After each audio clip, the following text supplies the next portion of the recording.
Hello students, I'm Dr. Vikas. Welcome to Vikas Biologist, where you will learn various biology topics.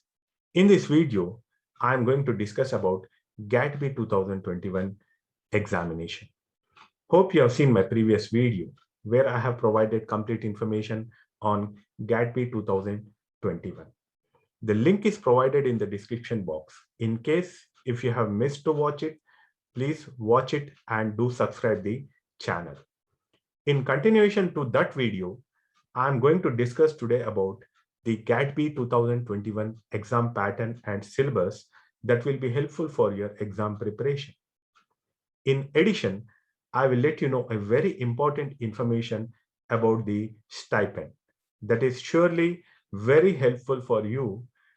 So watch my video until the end and get benefited.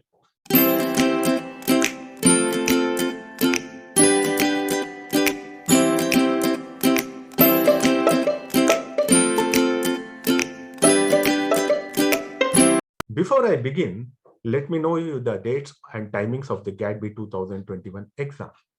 NTA has already announced the GATB 2021 examination dates.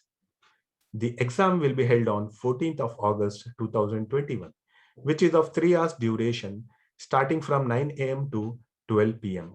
And it is completely a computer-based examination. The registration of GATB 2021 is going on and it will end on July 31st, 2021. Let us look at the exam pattern of GATB 2021. So if you look at the pattern, it is purely of the multiple choice questions. All the questions will be multiple choice based, which also includes negative marking on the wrong attempt. What are the sections? What are the marks allotment? And is there any negative mark? How much is the negative mark in GATB 2021 exam? Let us try to know that. The exam will be of two sections. Part A or section A will have 60 compulsory multiple choice questions, which will be from level of 10+2.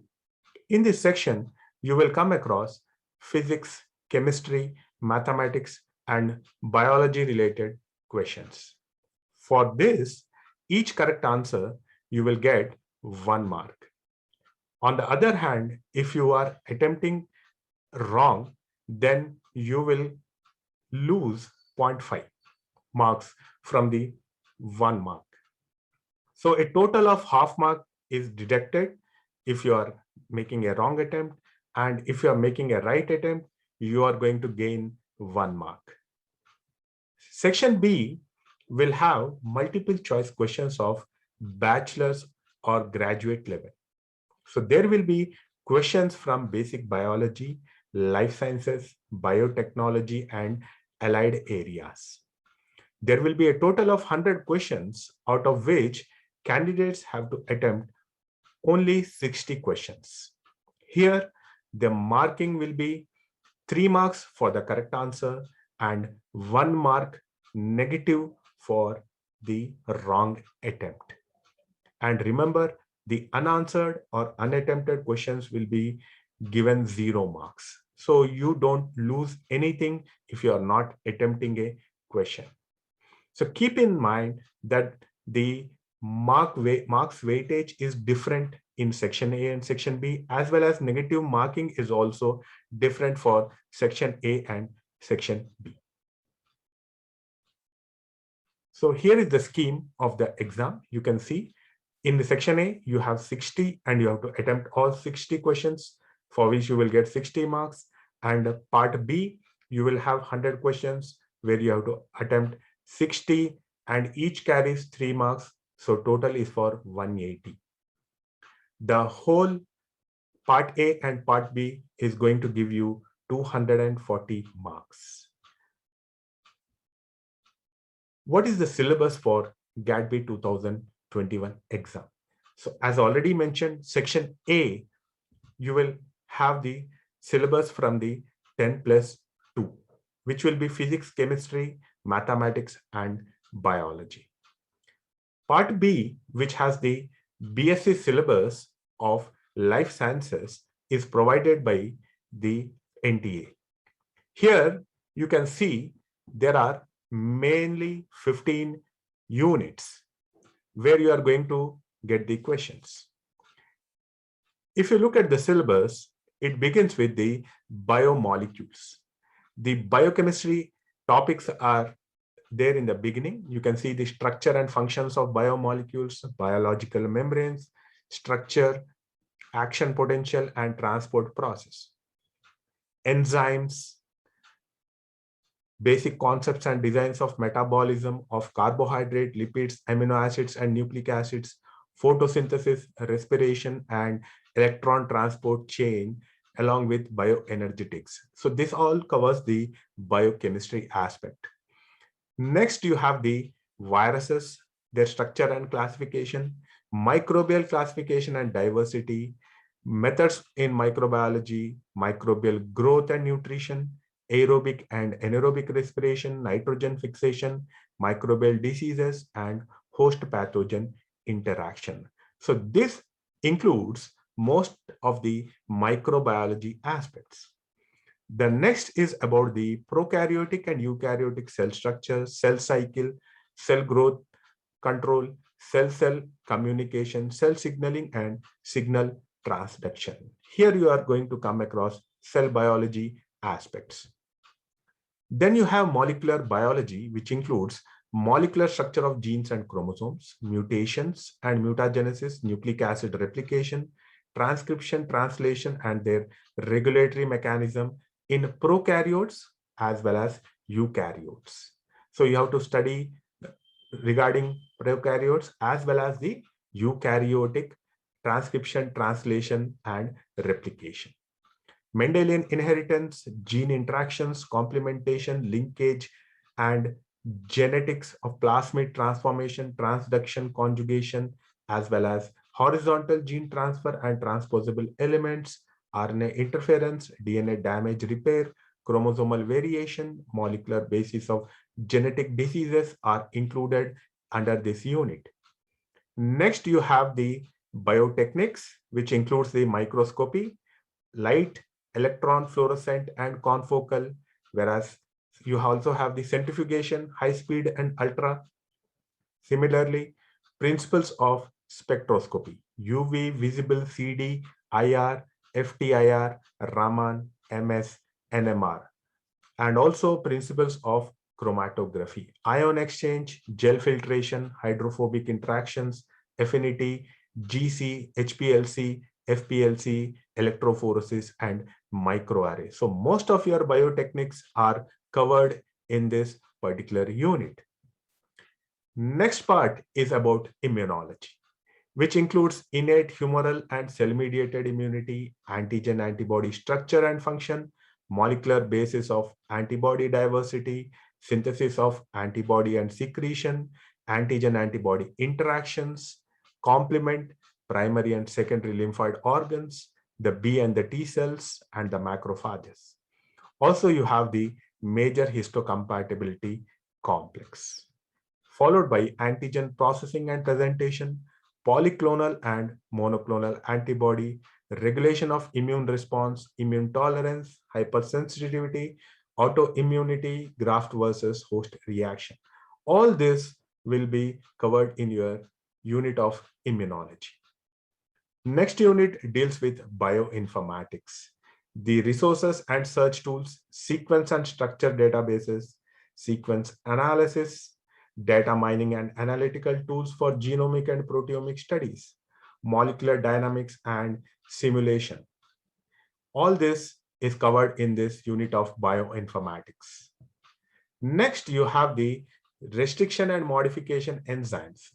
All here in this unit, you have the genetic engineering topics, vectors, plasmids, bacteriophage and other viral vectors, cosmids, TI plasmids, yeast artificial chromosome, mammalian, and plant expression vectors. So all about the vectors you have to study, cDNA and genomic DNA library, gene isolation, cloning and expression, transposons and gene targeting, DNA labeling, DNA sequencing, polymerase chain reaction, DNA fingerprinting, southern and northern blotting, in situ hybridization, RAPD, RFLP, site-directed mutagenesis, gene transfer technologies, and gene therapy. All these are included in this particular genetic engineering unit. Next, you have the totipotency, regeneration of plants, plant growth regulators and elicitors, tissue culture, cell suspension, culture systems, methodology, kinetics of growth, and nutrient optimization. Followed by production of secondary metabolites by plant suspension cultures, hairy root culture, transgenic plants, plant products of industrial importance.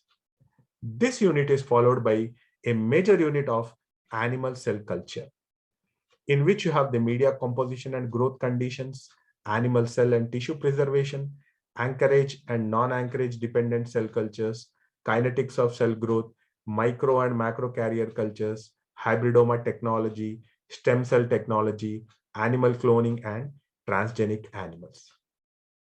Followed by is the topic of chemical engineering principles applied to biological systems. So this unit mostly includes the topics related to industrial biotechnology or industrial microbiology.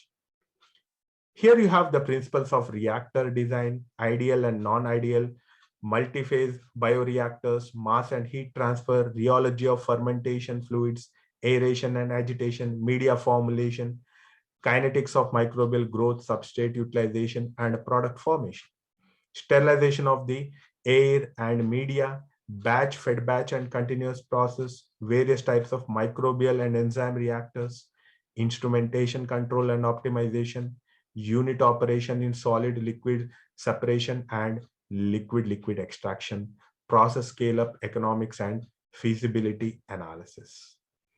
This unit is followed by engineering principles of bioprocessing. Here you have the upstream production and downstream production, bioprocess design and development from lab to industrial scale, microbial, animal, and plant cell culture platforms, production of biomass and secondary primary metabolites, biofuels, bioplastics, industrial enzymes, antibiotics, large-scale production and purification of recombinant proteins, industrial application of chromatographic and membrane-based bioseparation methods, immobilization of biocatalysts, enzymes and cells for bioconversion process, bioremediation, aerobic and anaerobic processes for stabilization of solid liquid waste. This is followed by tissue culture and its application, micropropagation, meristem culture and production of virus-free plants, anther and microspore culture, embryo and ovary culture, protoplast isolation, protoplast fusion, somatic hybrids, cybrids, soma clones, synthetic seeds, in vitro germ plasm conservation, cryopreservation, organelles, DNA, satellites and repetitive DNAs, DNA repair, and regulation of gene expression. Followed by a topic on recombinant DNA technology, where you will learn about the cloning vectors, restriction enzymes, gene cloning, methods of gene transfer in plants, achievements and recent developments of genetic engineering in agriculture, development of transgenic for biotic and abiotic stress tolerance, bioethics, terminator technology, nanotechnology, DNA fingerprinting, and gene silencing. So you can see, students, there's a lot of syllabus you need to cover for the exam. So start your preparation as early as you can so you can score a maximum marks in the entrance exam. Coming to one important point about the stipend for the GATB 2021 qualified candidates. So you should know that the qualified candidates of GATB 2021 will be admitted into the DBT supported postgraduate programs in biotechnology and allied areas. As soon as you get admission in the respective institution and universities, you will be paid a stipend. So this stipend value for MSc Biotechnology and allied areas will be 5,000 rupees per month.